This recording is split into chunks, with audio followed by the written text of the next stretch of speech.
โอ้โหโอ้พันใหญ่เอิญนี่เสียงกระมังพันหนึ่งนะมึงหันนี่ห้อยยางมันเอาเดือดมันนี่พันใหญ่ทับแล้วนี่โอ้สายด้วยนี่ถือจุดเลยพันใหญ่คิดว่าว่าเล่งสกีแห่แดงโลดโอ้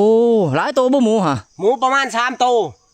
มันโผล่ออกมาตัวแรกนี่คนก็นำมันเลยทุกคนเอ้ยมาล้มอยู่ข้างงูหินใหญ่ฮะเห็ดคุรุอีอยู่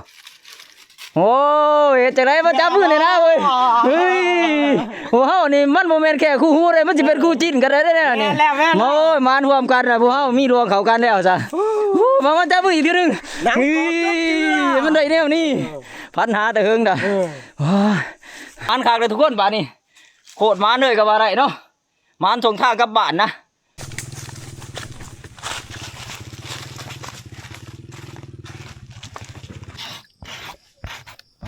โถ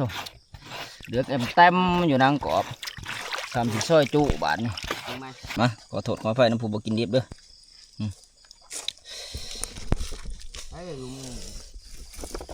นี่มา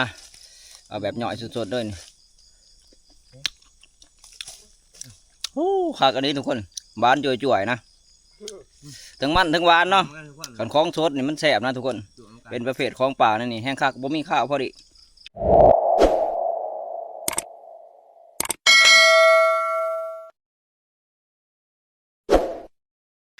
สวัสดีทุกคนสวัสดีตอนแรกๆเนาะคือมันนี่เฮากับสิเดินทางกลับบ้านนะเพราะว่ากับมาอยู่ป่าอยู่โรงนี่ก็ประมาณ3 คืน4 วันนะทุกคน4 วันกับ3 คืนเนาะแล้วก็สิพากันลงกลับบ้านบัดนี้แต่ว่านี่ก็ค่ำนะทุกคนเฮาก็สิรัดแดงมาเลยบางเทื่อก็สิเลาะไต่ตามาเลยนะเพราะว่าเพื่อเฮาสิลงมือหอดบ้านนี่ค่ำนะทุกคนหรือบ่มื้อพุ่นเด้เนาะไปกลับบ้านวันนี้ทุกคน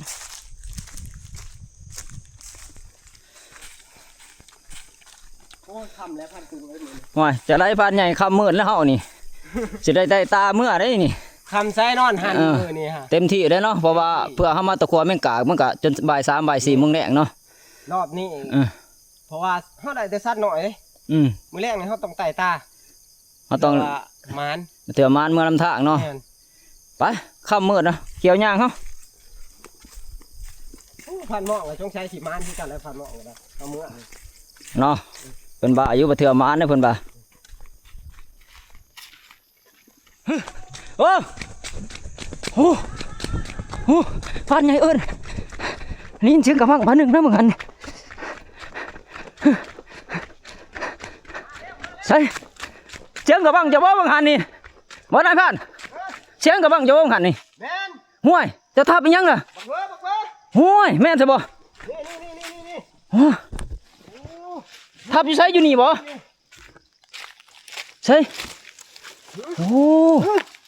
ตำแล้วเนี่ยพันใช่นี่ย่างมันนี่โอ้ตำแล้วพี่โอ้พี่เบื้องนี่ก็มีนี่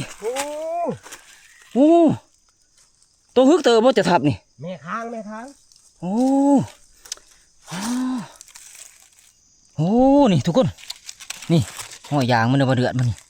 พันใหญ่ทับแล้วนี่โอ้สายด้วยนี่ก็มีโอ้จุดมันอยู่โอ้จะทับถือจุดเลยพันใหญ่คิดว่าเล่งสกีแห่แดงโลดโอ้หลายตัวบ่หมูฮะหมูประมาณ3 ตัวมันโผล่ออกมาตัวแรกนี่คนก็นำมันเลยเนี่ยข่อยย่างก่อนแสดงว่าข่อยกายไปแล้วเพิ่งเติมแล้วมันจะออกเนาะข่อยมาแต่ทำธุระนี่ได้ยินเสียงรหัสมาแม่แล้วข่อยกายก่อนเป็น10 นาทีพุ่นแม่นมันออกมาน้ำดังโอ้จะทิศว่าตำขี้แห่ดูเนาะตำขี้แห่แล้วย่างมันจะออกลายไปนี่จะเบิ่งดิถูกโอ้ย่างออกลายแนวนี้เบิ่งแน่ทุกคนมีดุนขนาดด้วยแนวนี้โอ้หลบให้ทานแค่ที่เนาะไปนับไปโอ้พี่โอ้นี่ยางมันทุกคนน้ำหอยยางไปเลยนี่สะเลยผู้โอ้นี่ก็มีทุกคนนี่ผู้ไปเป็นของเลยไปทำเบิ่งพันใหญ่เข้ามาดิโถนี่เดือดสะบนนอแถวนี้เนาะนี่ทุกคนมีตะคองเดือดโอ้หอยมันยันบ่นี่หอยยันมันพิลบนะฮะแม่นยันแห้งอันนี้นี่จะไปคุมไว้เด้อยางทุกคนยางสะ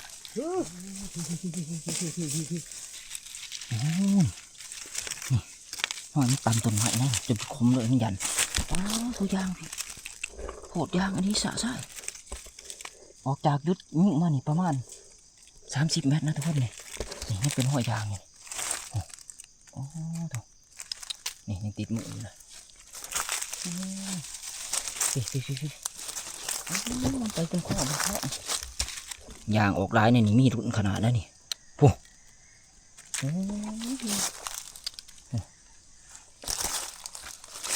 น้ำแนวนี้น้ำตามห้อยยางนี่มีรุ่นนี่แนวนี่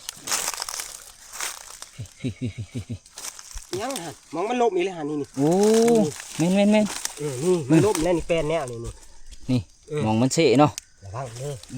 จะไปคล้องนั้นเด้อเขาใช้มาขางนี้เด้อมีสติได้คอยไปเห็นบ่ว่าเทียมกันนี่นะป่าทับระวังเด้โอ้อันนั้นโหดขนาดเนาะมีสติเจ้าเล่าให้ฟังเขายังโอ้โหดเป็นโหดเขาปะ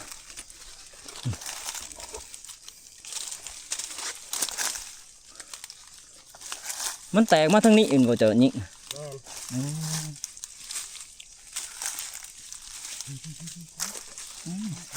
ฟันใหญ่เห็นนี่เลย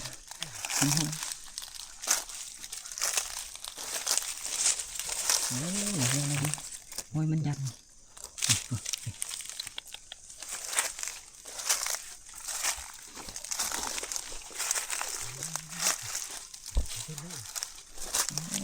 ติดนี่จะยางสักทีเลยยางออกลายขนาดนี้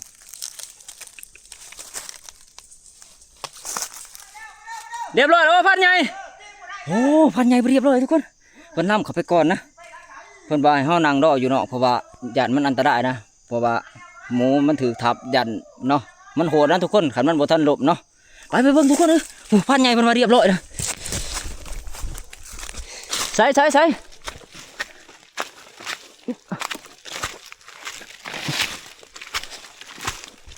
พันใหญ่ใส่เลยโอ้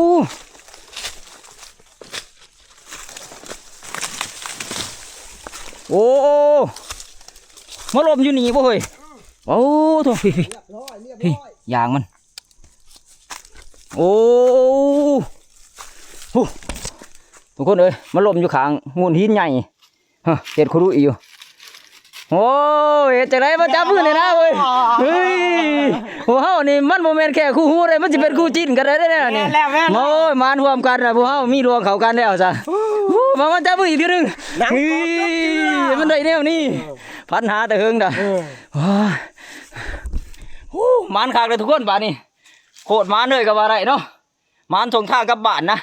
ว่าเฮากลับบ้านกับพันใหญ่นี่โอ้จนค่ำนั่นนี่กับว่าสิไตตาเมื่อเนาะหยาดมันเมื่อน้ำทางโอ้เฮ็ดจังได๋ทีมงานเฮาผู้จะถาบเว้ยไปน้ำเอาเขาเนาะจะไปน้ำเอาโอ้สิพ่อเอาหมู่อยู่บ่ได้หมู่ไปเอาเพิ่นนี่น้ำเอาเฮาสิเฮ็ดจังได๋ต่อเฮาสิจังได๋ต่อพังให้เจ้าไปเอิ้นเอาทีมงานพันป่าแน่มากินนำกันยามโศกยามมานแหละเฮา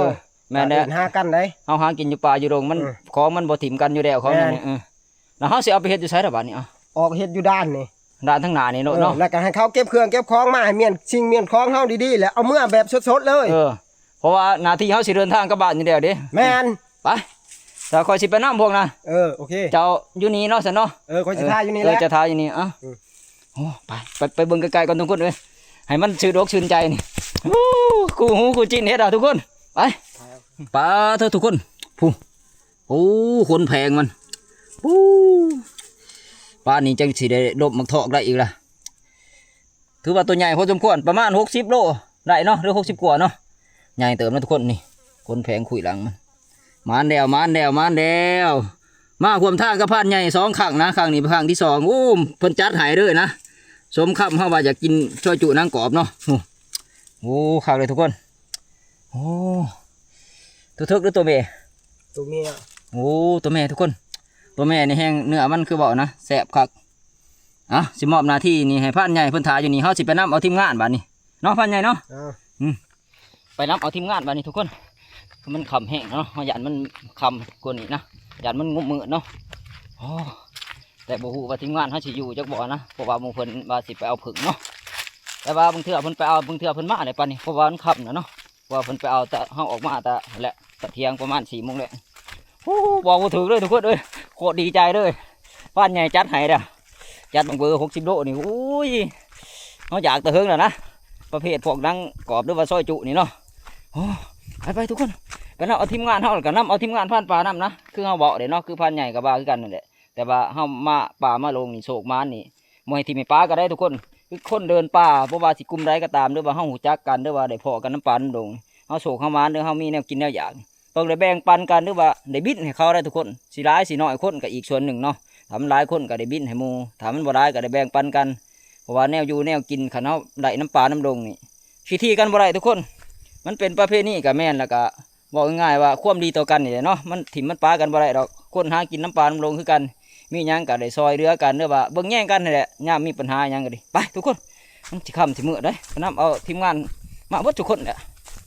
โชคดีอันนี้ทุกคนเดี๋ยวนี้มานตรงทางกลับบ้านนี่บ่จักสิว่าได้บ้าเนาะความมานของเฮานี่ไปรอเบิดมือบ่ได้ก็ดีมานอยู่แมงกงแมงกาก็บ่ประมาทแนวอยู่แนวกินก็พอได้กินแต่ว่าพวกประเภทพวกสัตว์ใหญ่หรือว่าพวกเนื้อหมกบงเบอร์นี่หายากทุกคนเชื่อว่าเฮานี่มานที่สุดแล้วเฮามาแล้วก็กลับบ้านแล้วก็มานนำทางนี่หายากนะโอกาสแบบนี้แล้วว่าเวลาแบบนี้ทุกคนเพราะว่าก็เฮาก็เดินทางมาได้เที่ยวยามลงกับบอกกับบ้านนี่ก็บ่ทันเคยมานจักเทื่อกำลังครั้งแรกของเฮาแล้วก็ครั้งแรกของบ้านใหญ่ที่ร่วมทางกับเฮานะ2คนนี่เนาะก็ได้มามานร่วมกันกับบ้านทุกคนกันอย่างไปอย่างมานี่ก็เมื่อยแล้วทุกคนเรียกว่างานนี้ก็แมนงานด่วนก็แมนทั้งเมื่อยทั้งมวนนะเมื่อยก็ยากโคตรเอาทุกคนอยากว่าอยากเฮามานี่ถือว่าดีใจคักเนาะเมื่อยก็ย่อมเมื่อยกูนี่ก็ยังเมื่อยนะทุกคนแต่บ่มานก็ยังเมื่อยกูนี่ก็มีเนาะคือการไปหาอยู่หากินคือบางครั้งก็คือบอกไปบดมือบดคืนกับบ่มานเมื่อยซื้อทุกคนแต่ว่าเที่ยวนี้นี่เมื่อยไปไรกะหมูพวงเฮามานนะถือว่ากำลังใจมาเต็มเปี่ยมได้แนวอยู่แนวกินกับเมื่อบ้านเมืองผากลูกผากเมียหรือว่าผากครอบครัวเนาะยังบ่ไกลหรอกทุกคนนี่เขาก็เขามาลงอาเล่าแล้วเนาะยึดลงอาเล่าแล้วก็เหาะเทียงหน้าเนาะเขาแหละเขียวเอาเขียวย่างไปนี่แหละ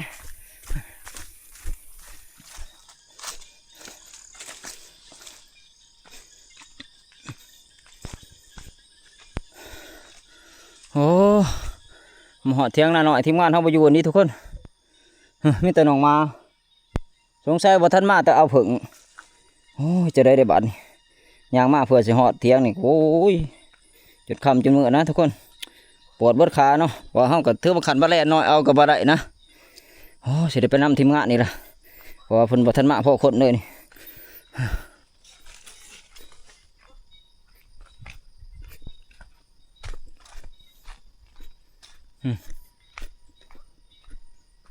หมูมีไฟอยู่ด้วย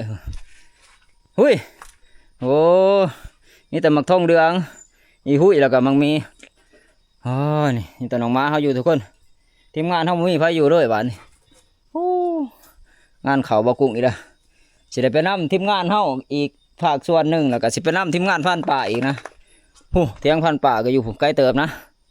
ให้สิไปนำผู้ใดก่อนบ้านนี่ไปนำไฟก็ได้แต่ทุกคนแต่พอตอนนี้มวยแห้งขอเวลากินน้ำก่อนเนาะเล็กๆจังหน่อยนะจะสิไปนำหมูยาว่ายากระค่ำกระมืดเลยเนาะนี่มันก็เริ่มมืดนะพักผ่อนก่อนกินน้ำนั่งจังน้อยหนึ่งจะสิไปนำทีมงานทุกคนวันนี้มาหาทีมงานกับทีมงานบ่อยู่ซ้ำทุกคนสิได้ไปนำอีกละพวกเพิ่นมาไปเอาผึ่งเบื้องนั่นนะคือฝากกระตินไปผุนเนาะถือว่าไกลเติมนะเพื่อให้สิยางไปหอดกระตินนี่แต่กับบุหูน้ำประจุดไรกันแน่แต่ว่ามิตรบาภาคกระตินไปมองเพิ่นเอาคือพันใหญ่บอกว่าไปหอดแถวเขตกระตินน่ะก็ขามไปพังนั่นก็เอื้อนหาเอาก็ได้เพิ่นว่าก็คือจะได้ยินเอื้อนใช่กันเนาะไปนำทีมงานก่อนทุกคนนำทีมงานเข้ามาแล้วพนักจะสิได้ไปนำทีมงานผ่านป่าอีกที่หนึ่งเนาะมาสินั่งจักเล็กจักน้อยก่อนจะไปนำทีมงานกับอะไรทุกคนมันค่ำแห้งเนาะเพื่อให้สินำหากันเห็นมาสินั่งกินน้ำกินไนกับอะไรนั่งทุกคนนี่ถือมานำกินยางไปนำทางเนาะงานนี้นี่ดีใจประมาณกับแม่อยู่ทุกคนแต่ว่าไม่ขับกุ้งนี่ก็สิได้ย่างเต็มตองเนี่ยนี่นำหาทีมงานกับพ่อสันทุกคนมาเมื่อยซื่อเนาะเอาลงมาจนหอดล่ำกับตินนะเอิญกับบริยินดอกเอิญใช้ทีมงานกับหลายเถื่อแล้วเนาะพอมันเดือดมืดแล้วก็เสียงแมงง่วงขนาดทุกคนก็แมงง่วงห้องสนั่นเบิดแถวนี่บริยินหูออกหูเข่าเนาะเอิญจะทีมงานกับมิดแล้วบางเถื่อเขาเอิญเนี่ยนี่กับทีมงานได้ยินเสียงกะเพิ่นกับบกล้าตอบนะทุกคนเพราะว่าเพิ่นกับบุหูว่าเสียงไฟเป็นเสียงไฟเนาะเพิ่นมาตอบก็ดี เพราะว่าเฮาก็บ่ให้อยากตอบซุ่ม4ซุ่ม5นะถ้าบ่เห็นโตกันก่อนเนาะไปเมื่อเราถ่ายทีมงานอยู่เที่ยงหัวนี่มันค่ำมันมืดแล้วมาจากไร่เสร็จแล้วนี่เพราะว่าเพิ่นไปเอาผึ่งกะค่ำแล้วเพิ่นก็คือสิมาเที่ยงนี่เนาะมาแล้วเมื่อเราถ่ายเพิ่นถามหมู่เพิ่นมาก่อนบัดนี้เฮาได้เจอกันแล้วก็จักสิไปนำเอาพาดป่าอีกทีนึงทีมงานพาดป่าจักสิได้ไปพร้อมกันนะไปหาพันใหญ่พุ่นแหละที่เพิ่นถ่ายอยู่พุ่นเนาะมาหอดเที่ยงนะทุกคนโอ้แต่ว่าทีมงานเฮาบ่ทันมาเนาะเฮาก็เมื่อยแต่น้ำเมื่อยแต่เอิ้นนะมีแต่สิรอถามเพิ่นอยู่เที่ยงนี่แหละบ่ไหวละย่างจนขาเพิ่งบ่ล่ะนี่แต่มักลายมานะทุกคนนี่ได้ตัวมากำลังมาหอดบ่เฮ้ยนี่คือมักลายนี่ไปน้ำพานหม้องนะกับพานผึ่งเนาะนี่มีมักลายก็มักกุดที่ไปน้ำนี่แต่ว่าอยู่ทับนี่มักทองเหลืองก็มักมีแล้วก็อีหุ่ยพอ2ตัวนี่ไปน้ำพานหม้องถ้าว่าพวกนี้มาบางเทื่อพานหม้องอาจสิมาแล้วเนาะกับพานผึ่งแต่บางเพิ่นอาจสิบ่ทันหอดเที่ยงนะทุกคนนี่แต่ว่าเฮาสิรอถามเพิ่นอยู่เที่ยงนี่แหละมันบ่ไหวสิไปน้ำนะเพราะว่าเฮากระบุจุดไปน้ำกะบ่ไหวนะจักสิไปเอิ้นหาอยู่ไสเมื่อแต่เอิ้นหาน่ะเนาะเพราะว่าคันว่าบางเพิ่นเอาเผิงแดดบ่เทื่อบางเพิ่นก็ครัวแม่งกากมาเด้อแล้วก็มาอีกทางหนึงก็คือเฮาก็นำหาบ่เห็นดอกทุกคนมีแต่ว่าสิรอถ่ายอยู่เที่ยงนี่แหละก็จังสิได้ไปนำผ่านป่าอีกทีหนึงเนาะหรือทีมงานผ่านป่าเฮาถ้าทีมงานเฮาที่ว่ามาตาไปเอาเผิงหรือว่าผู้เพิ่นไปรัดแดงนี่ก็ยังบ่ทันมานะทุกคนโอ้เมื่อยแต่ถ่าเลยเนาะมีแต่ว่าเฮาสิไปนำผ่านป่าก็ไปนำทีมงานผ่านป่าว่ามันสิรกสิดื่นแต่ว่าเฮาสิเขียนเป็นตัวหลักอักษรใบให้ผ่านมองเนาะหรือว่าเขียนหนังสือใบนี่แหละเพื่อเพิ่นมาเนี่ยเพิ่นอ่านเบิ่งว่าพวกเพิ่นนี่ถ่ายอยู่เที่ยงนะเพราะว่าเฮาสิไปนำผ่านป่าก่อนยันมันเลิกทุกคนบัดนี้นี่เฮาเขียนใบเนาะเขียนบอกผ่านมองเพราะว่าถ้าทีมงานเฮามาเพิ่นพอได้อ่านเห็นนะเขียนเป็นได้หลักอักษรในตัวหนังสือเนี่ยทุกคนนี่สิไปนำผ่านป่าบัดนี้ไปนำผ่านป่าทุกคนบัดนี้ก็ไข่ดอกเนาะเพราะว่าเที่ยงเพิ่นนี่ก็สิบ่ไกลกันปานใดนะจากเที่ยงเฮาอยู่เนาะคือเที่ยงน้อยเฮานี่ก็สิประมาณ1 กิโลทุกคนเที่ยงผ่านป่าเนาะความไกลนี่ไปทางนี้แหละทุกคนนี่เพราะว่าเพิ่นอยู่เที่ยงเพิ่นคือทางขึ้นภูอาเราเนาะคือทางเข้าลงอาเรานี่แหละแต่บ่ฮู้ว่าเพิ่นสิอยู่เที่ยงหรือบ่เนาะผ่านป่านี่เนาะแต่ว่าคันเพิ่นบ่อยู่กับบางเทื่อทีมงานเพิ่นอยู่เพราะว่าผู้เพิ่นมานี่5 คนนะทีมงานเพิ่นเนาะเพราะว่าผ่านป่านี่เราบ่คอยอยู่เที่ยงหรอกทุกคนเราเป็นคนไปเรื่อยเนาะซ้ำนึงเราบ่ได้อยู่หรอกไปกลางเว้นกับไปกลางคืนกับไปไปเบิ่งมาเราสิอยู่หรือบ่เนาะมาหอดบริเวณเทียงผ่านป่าทุกคนมีสีชอบอีกจงใส่พากันออกไปลัดแดงเว้ยเราบ่จักโอ้งานเข้าเลยทุกคนทีมงานผ่านป่ากับบ่อยู่บ่เห็นไผพวกคนเลยโอ้บาดนี้บ่จักไล่สิน้ำแล้วทุกคนบาดนี้คือน้ำทีมงานตัวเองกับบ่เห็นนะคือหมู่เพิ่นบ่ทันมานี่เนาะพวกเพิ่นไปเอาผึ่งแต่ว่าทีมงานผ่านป่านี่ก็บ่เห็นพ่อคนสงสัยพากันออกไปลัดแดงเบิ่ล่ะเอาแล้วบาดนี้เฮ็ดจะได้ดิสิได้ลบมือหาทีมงานเฮาเด้อถ้าทีมงานเฮาอยู่เที่ยงพุ่นแหละนี่เที่ยงผ่านป่าก็ดิมีแต่เขาของสัมภาระเพิ่นนะนี่ทุกคนเอ้ยโอ้แต่ว่าเจ้าตัวหรือว่าเจ้าของเถียงเนี่ยบ่อยู่มาสิน้ำเอาหมู่เพิ่นไปกินซอยจุหนังกรอบน้ำกันนี่ได้เนาะคือเบาเนี่ยเฮาโศกเฮามานก็อยากให้ได้อยู่ได้กินน้ำกันเบิดผู้สุคนเสร็จจะไรละบาทเพิ่นบ่อยู่บ่จักสิไปน้ำเพราะว่าตกค่ำตกแรงมากแล้วก็บ่ว่าทีมงานใดนะค่ำมื้อมาแล้วก็พากันไปหาลาดแดงเนื้อบ่ออกแต่ตาได้บางเถื่อก็นอนต้นไม้ด้วยนะทุกคนไปแบบบ่ฮู้จุดได้เพราะว่ามันจะมีหัวหน้าทีมแต่ละทีมเนาะคือทีมผ่านป่านี่ก็เพิ่นเป็นหัวหน้าเพิ่นก็สิไปว่างหมู่ไว้แต่ละจุดว่าว่างลูกน้องกับว่าแม่นซะเพิ่นเป็นหัวหน้าแต่ว่าเฮาเป็นอีกทีมงานหนึ่งนี่คือว่าเฮาบ่จักนำหรอกทุกคนว่าเฮาก็บ่ได้อยู่นํกันบ่ได้ปรึกษากันเนาะว่าคำมาแล้วก็เพิ่นสิไปส่งหมู่เพิ่นไว้นี่โอ้ยอมนะทุกคนเอ้ยมีแต่สิกลับเมื่อเที่ยงหน้าน้อยหาทีมงานเฮาพุ่นแหละสิได้โจล่ะทีมงานผ่านป่าบ่เห็นแล้วเนาะข้าวความขึ้นด่ะคือว่าได้ทุกคนมานำผ่านป่ากับบ่พอเพิ่นเนาะกับทีมงานเพิ่นหาคนทั้งเพิ่นนะมีแต่เฮาสิกลับเมื่อทับเที่ยงหน้าน้อยหาทีมงานเฮารอถ่าทีมงานเฮาเพราะว่าบัดเทื่อเพิ่นมาเนาะป่านนี้คือเฮาย่างมาก็ไกลเติบประมาณ30 นาทีได้นะเฮามาจากเที่ยงเฮานี่เนาะสำหรับผ่านป่าก็ถือว่าสิบ่ได้กินน้ำกันเลยทุกคนเอ้ยบ่ว่าสันว่าสิเนาะ คือเฮานำบ่เห็นเฮาก็ยอมคือเว้าแหละบ่จักสิไปนำหาจักสิไปอยู่ไสจุดใดว่าเพิ่นไปแต่ละเทื่อบางเทื่อเพิ่นไปไต่ตานี่ก็ไกลนะทุกคนบางเทื่อผู้ไปแถวสายเสนวนเพิ่นไปเนาะไปทุกผู้ทุกหน่วยบริเวณของเขตนี่แหละเนาะเพิ่นก็จักป่าจักลงเพิ่นอยู่ป่าหึงน่ะนะเอ้าว่าสั่นว่าสิล่ะสิกลับมาหาทีมงานพุ่นแหละแล้วก็สิพาไปหาพันใหญ่นะมันสิเลิกทุกคนโอ้ทีมงานเฮามาแล้วทุกคนโอ้ยนำหาผู้นั้นผู้นี้หอบบ่ถีบจนเมื่อยใครนะเขามาเที่ยงบาทที่3นี่หมู่เพิ่นมาจบเจือพอดีครับว่าสั่นเฮาก็บ่จักสิน้ำใส่แล้วเนาะมีแต่สินอนถ่ายอยู่เที่ยงนี่บัดนี้เมื่อยแล้วโอ้ย่างจุดขาละโอ้มาย่างน้ำจนเมื่อยไปรอหามันจะหอดกระตินผู้หาเอิ้นหาอยู่ปากห้องฮะพาดมองเสียงแม่งห้องก็ห้องสนั่นอยู่จนเมื่อยผู้แล้วก็เขียนบอกมือเจ้าคอยมาเป็นน้ำมาผ่านป่าทีมงานเพิ่นบ่พอพ่อคุดสงสัยเราออกไปลัดเละพูนทางเมื่ออนาพูนโดยลานยุ่นไปอันนั้นนะไปไกลเติบนั่นแหละบ้านใหญ่บ้านจิตถ่ายยันเออมานะโดยลานยุ่นไปบ่เกิน1 กิโลหรือบ่ถึงกิโลสับอยู่ในโรงหาโอ้บ่ทันฮอดละหังนะกูก็นี่ขึ้นจากลานยุ่นไปน้อยเดียวนี่เอาขามห้องน้อยไปหาขามห้องน้อยไปละขึ้นนู่นหาขึ้นขามห้องน้อยเห็นดิห้องมันมีลานยุ่นแล้วก็ห้องน้อยขึ้นก้งยางไปอีกน้อยหนึ่งฮะแล้วก็มันเป็นนั่นน่ะบอนนู่นนี่แน่แล้วก็ขึ้นมองทางตัดแล้วก็ทิศทางตัดเวลาค่ะขึ้นนู่นฮะโอ้ฮะมาหอดทีมงานนะ1เอาเข่าบ่ไปมากคนไปได้จังบ่ได้พันใหญ่บ่พันใหญ่บ่ให้พากันเกี่ยมเครื่องของเมียนเครื่องเป็นของลงไปพุ่นเลยเฮาเมื่อเปียกเลยไป1กับ1เอาทากันนำทีมงานพอแล้วทุกคนโอ้รอหาจนเมื่อยเนาะไปนำผ่านป่ากับบ่พอคือเพิ่นไปรัดแดงเพิ่นแหละเพราะว่าเพิ่นพาทีมงานไป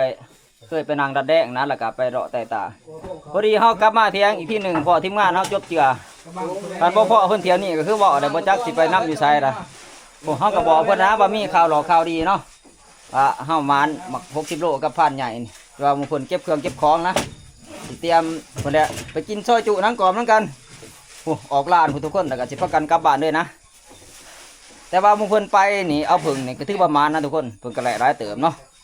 เพิ่นไปเอาผึ่งนี่จน4 โมงแดงนะทุกคนพอดีเพื่อเพิ่นมานี่จนงุ่มมืดมาเนาะก็แน่มากก็คือว่าหมู่เพิ่นก็ได้รับข่าวดี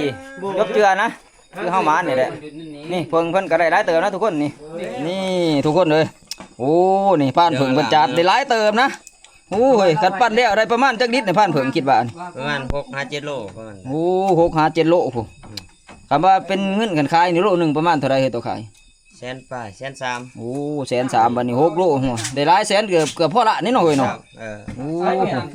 หลายเติบทุกคนเลยพุ่นเอาเพิ่งกะมานแล้วก็แม่งกะถือว่ามานได้โตนะคือบางครั้งบักทุกคนเลยงวดนี้แถมเฮายังมามานมักเบอร์ส่งถ่ายกระพันใหญ่ฮะไอ้ทีมงานเก็บเครื่องเก็บของเดี๋ยวก็พุ่นแหละพากันไปกินซอยจุนังกรอบอยู่พุ่นแหละทุกคนบัดนี้ทีมงานเฮาเก็บเครื่องเก็บของไปเบิดแล้วทุกคนคือผ่านมองเพิ่นก็ขี่รถไปนะเนาะก็ผ่านเดือนยังตะน้องมาเฮานี่แหละก็ผ่านเพิ่นกับทีมงานเพิ่นไปลูกไปเด้อกันไปเมื่อลูกเมื่อเฮามาน่ะไปกินผู้ตับบานนำกันผู้ไปย่างมาเตือนได้น้องมาเฮานี่บ่ได้ยากเลยเป็นส่วนๆเด้อไปย่างไปพุ่นแล้วเพื่อเฮาสิได้เอาเวียกนี่เลิกลื่นได้มื้อนี้เพื่อแน่จักชดแจ้งผู้ประจักษ์เนาะผ่านเพิ่งเพื่อได้ลงเพื่อฮอดหลังผู้หรือว่าสิกลับบ้านเฮาอีกพุ่นนะมาฮอดผ่านใหญ่แล้วทุกคนพาทีมงานมาฮอดเพิ่นจนเลิกจะดื่นนะก็บ่ได้เนาะไปนำทีมงานกับผู้ดีเกือบ 2-3 ชั่วโมง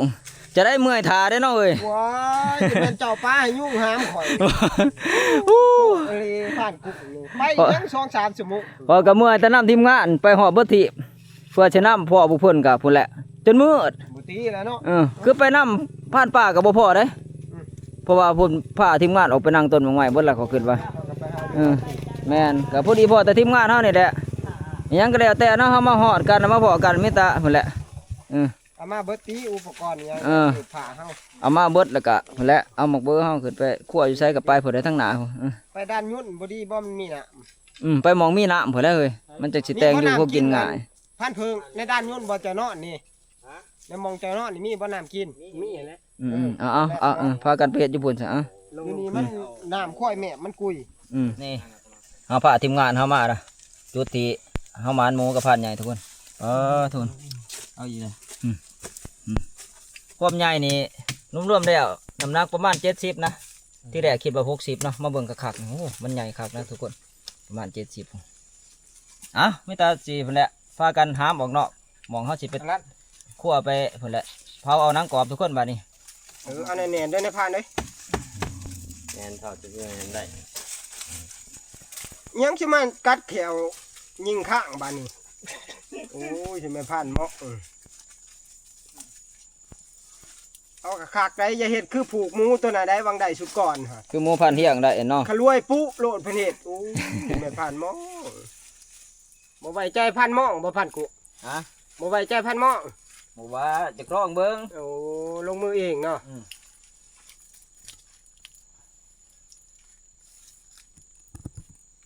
นี่ไป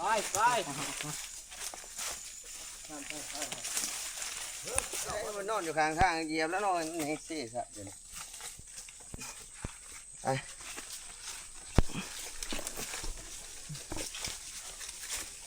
ลงเลยแล้วบอลเครือบักย่างบอลไฟนอนขึ้นนี่บักกุ้งโอเคเด็ดของมัน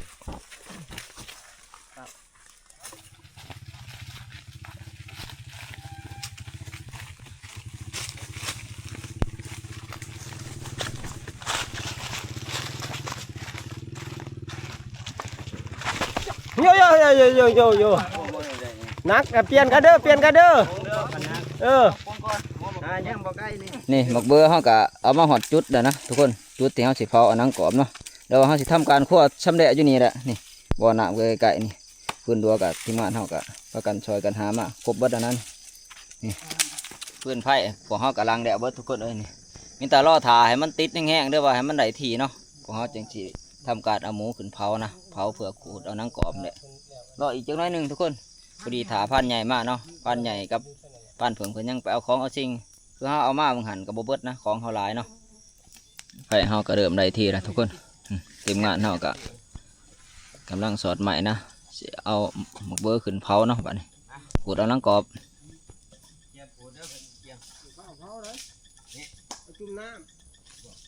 จุ่มน้ำก่อนเลย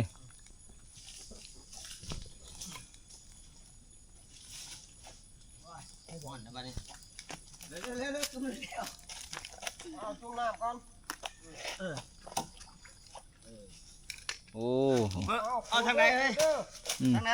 เอาทางใดก็ได้เอาใส่ก่อนด้วยเอาหัวมันก่อนเอาหัวมันแคบไปพุ่นใส่แล้วไม่พูด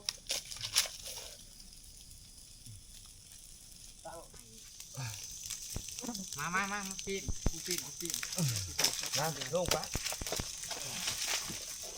นั่งพักผ่อนจะนั่งกระติวัดจะใส่ป้าเปลี่ยนกันเข่าขูดจับพักผ่อนก่อนเข้าเกียร์มาเองเกียร์มาโอ้ยมันเข่าอะไรเนาะ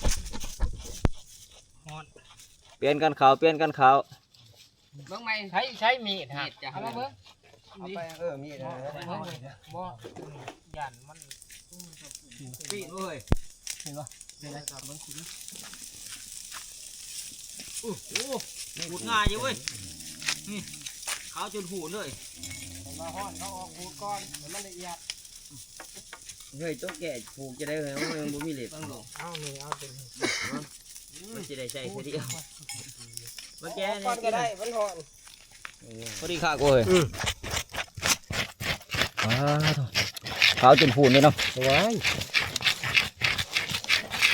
นานๆที่ได้เขาต้องเฮ็ดให้มันละเอียดเนาะ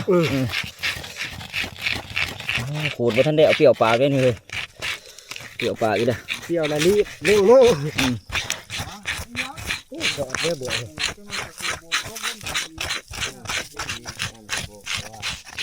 นั่งมูดยังก็อยู่ที่นี่ครับเป็นเบื่อ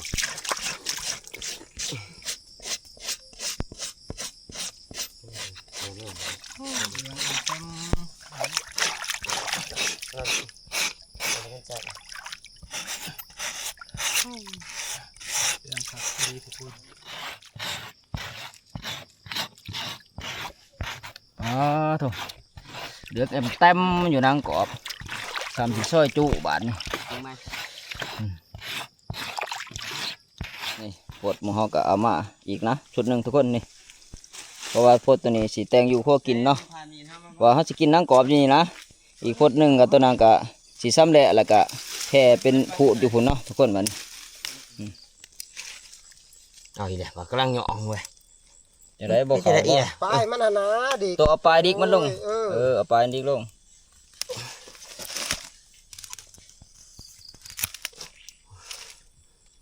ถือห่อนเลยคุ้มโฮดบ่ คมเลยเลย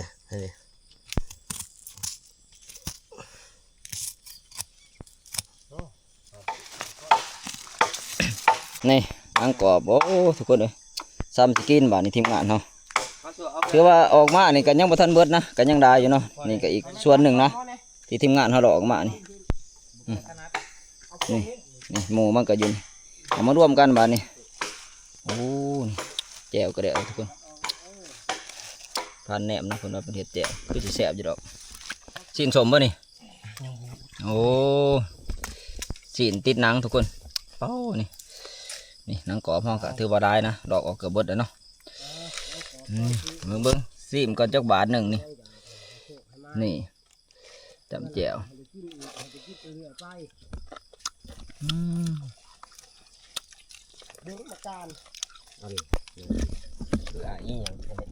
ทุกคน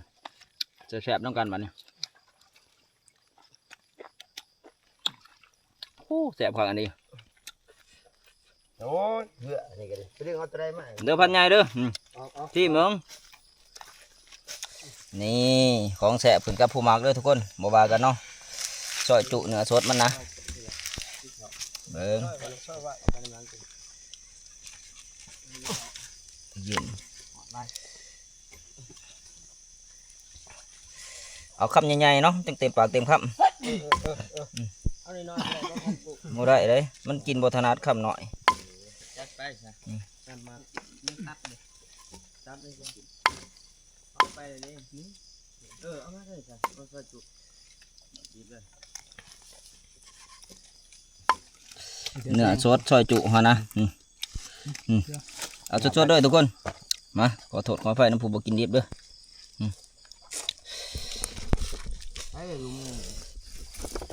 นี่มา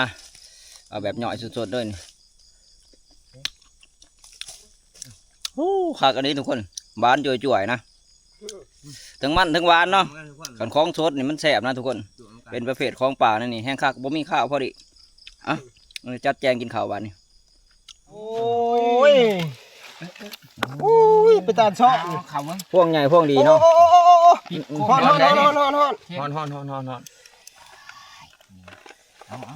ใส่โอ้ยังเสียไปห่วยในเรื่องแล้วบ่เอาซอยใส่แล้วปิ้งไข่ลังเฮาพันเผิงยังเอามาติทันใดทีเอากินเด้อทีมงานใหม่เฮามันเต็มอิ่มเลยเนาะส่วนว่าคอยนี่บ่อยากปานใดเลยคอยนี่จักจังไดโอ้ดีนะผู้ดีได้ซ้ำนี่มันหนากินดีนี่เขาว่าอันมันช้ำนี่กรอบนอกนุ่มในนี่เขาว่าเต็มปากเต็มคำเนาะแนวนี่ผ่านมองเห็ดผักเลยบ่มีช้อยพงขาตาพันกุ้งเลยเต็มตองเลย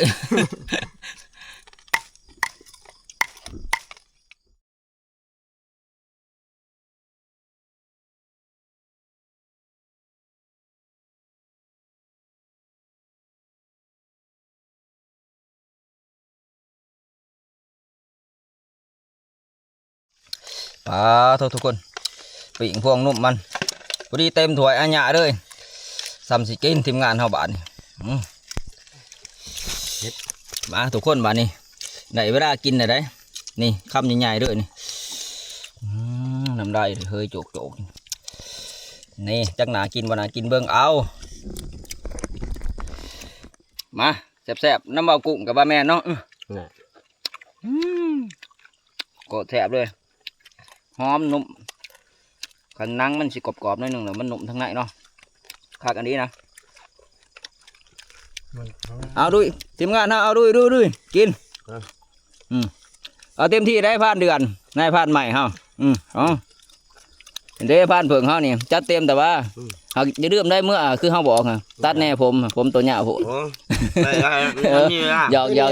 ไว้กั้นเพิง โอ้ของดีมอเนาะโอ้แมนเฮาก็เริ่มไปมวยเพิ่นได้นี่ตัวนี้เนาะมันป้องกันได้บ่ได้ใช้บอมใช่ยังให้ครบลูกประเทศได้ไพ่เพิ่มแน่นอนเดี๋ยวนี่ช่วยจักหน่อยเด้อลูกมากินหมดแล้วครับอะไรกันสิได้มั้ยว่ากินมื้อกับมื้อเช้ามื้อก็อยากให้เก่า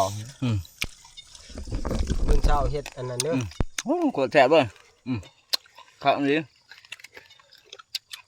เดี๋ยวนะซอกเล็กบ่จะจัดให้บ่มีย่างมั้งน้ำเหี่ยวเบิดบ่นี่สิใส่มาเบิ้งสิสัตว์มันเต็มเอาผ่านไหมเอายุ่มเอาดีได้ไปขีนแก้วใช้ตากันนี่โยเขาจะว่าเนาะมันมาตั้งบ่อเลยกินย่ำได้กระแสบย่ำมันนอกพันใหญ่ฟองมือนี่โอ้ผักอันนี้กับผู้มากนอกอันนี้บ่มีไผบ่มักได้นุ่มผ่านมองนี่แห้งดูกูมือโอ้เบิ้งซอยจุเฮาก็ย่างตอนหนึ่งเบิ้งเอาคักจักบาทกันเอาจับเนาะคำจับนี่แห้งแสบป่ะใช่แล้วหัวนุ่มมันฮะเอาให้พันมองในหัวนุ่มมันฮะเพิ่นอยากดูดเพิ่นเอาเบิดบ่ให้เบิดเลยโอ้ยไปหาปลาแล้วแนวเพิ่นมักเพิ่นตัวเป็นผู้ซอยของแพ้ซอยยังอีกแล้วฮะโอ้ยโอ้ซอยได้เว้ยน้ำปีนก็มีกินมันเบิดได้นี่คันว่าเรื่องพวงนุ่มนี่อมนอนก็ยังได้แน่นอนเว้ยครับพอแล้วก็มอซอยจะมอเอาตอนไหนเนาะจังครับกินหอดพันเหี้ยงนี่เนาะโอ้ยแม่นข้าวอีกเนาะข้าวเวียกินงานเขาหาอยู่กินงานมาพันเหี้ยงพันทองโอ้ยอีหยังหัวนุ่มโอ้ยเอาไปดูซะจับโอ้ยสิทาดูแต่นุ่มมีบ่เอาโอ้ยไปพันเพิงเลยพันเพิงแนมกันขึ้นมามันใหม่นะโอ้พันเพิงกำลังมะพันเพิงพวกเจ้านั่นน่ะสิให้พันม่วงก็ได้หรือว่าให้พันใหม่ก็ได้พอขึ้นมาได้2 วัน 3 วันน่ะเด้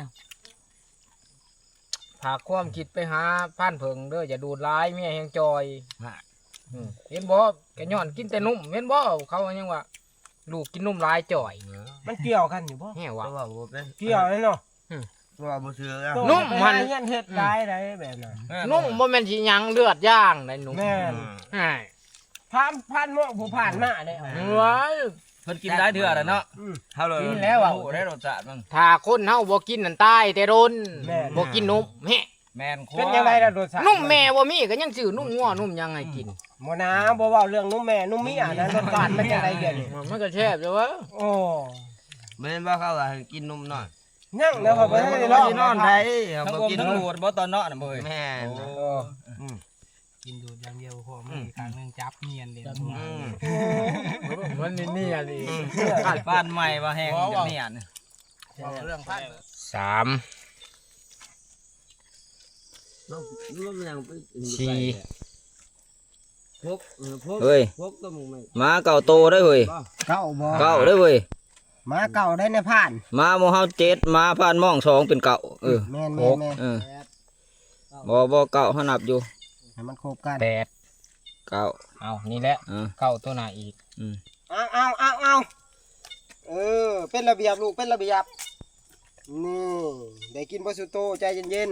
ๆตับหวานเอาเบิ้งนี่หมอเป้นี่อยากยานแน่หมอเป้ยานหมูเนาะจะเริ่มอีหุ้ยเด้ออีหุ้ยไปใส่ไว้เบิ้งล่ะฮะมันไปนอนบ่หุ้ยอ่ะ โอ้อีหุ้ยบ่ทันมาแต่เที่ยง บ่โอ้ย ตอนเอิ้นมาหันมันยังนอนอยู่เถียงอยู่ ใช่แหละอันนั้นบักอลัด นี่หมักกะลัดยังหมักนี่ยังหมักเปนี่ ไหน หมักเปนี่ บัก หมัก เป เป เอา เอา โอ้หมอเปนี่บ่สุรวดเด้อ โอ้บ่กินอีกได้ บักอลัดนี่ก็บ่กินเอ้ากินหนังกรอบแถบบ่กินตับหวานก็ได้เอ้าบักอันนี้ โอ้เดี๋ยวสิจีให้มัน มันบ่กินดิบ นี่ถือว่ากินบ่เบิดสำนักทุกคนนี่หนังกรอบคือบ่ยักอยู่เนาะนี่ก็ปิ้งพวงนุ่มก็ยักเนาะถือว่ามันได้นะทีมงานเฮาก็6-7 คนก็กินยังบ่เบิดทุกคนเลยนี่จัดไปเต็มตองเลยเฮาก็จัดเต็มที่เลยน้องหมูน้องหมาก็อิ่มเบิดแล้วทุกคนคนก็อิ่มน้องหมูน้องหมาก็อิ่มนะมีแต่ว่าต่อไปเฮาสิมาซ้ำแดะหมูนี่ออกมาเป็นชิ้นเพื่อเฮ็ดผู้เฮ็ดหยังนะทุกคนแล้วก็แบ่งปันกันมื้อเนาะการกินซอยจุหนังกรอบของหมู่เฮานี่ก็ถือว่าเรียบร้อยแล้วทุกคนเพราะกันอิ่มน้ำซ้ำราญแบบเต็มตองเลยเนาะโอ้อิ่มแบบจัดหนักจัดเต็มส่วนตัวเฮานี่ก็กินหลายแน่นะเพราะว่าเฮาก็เป็นคนกินเก่งแน่ก็ถือว่าสมบูรณ์ทุกคนการเดินป่ามาครั้งนี้ก็มานทงถ่ายเนาะจัดให้จบเจือผ่านใหญ่ก็ดี นี่แต่ว่าสำหรับคลิปนี้เฮาสิปิดไว้เพียงเท่านี้ทุกคนพอกันใหม่คลิปหน้าเนาะก็คือเฮาสิคั่วหมูสำเร็จเป็นชิ้นส่วนแล้วก็สิแบ่งปันกันเป็นพูดกับบ้านพู้นทุกคนบัดนี้เอาบ๊ายบายทุกคนบัดนี้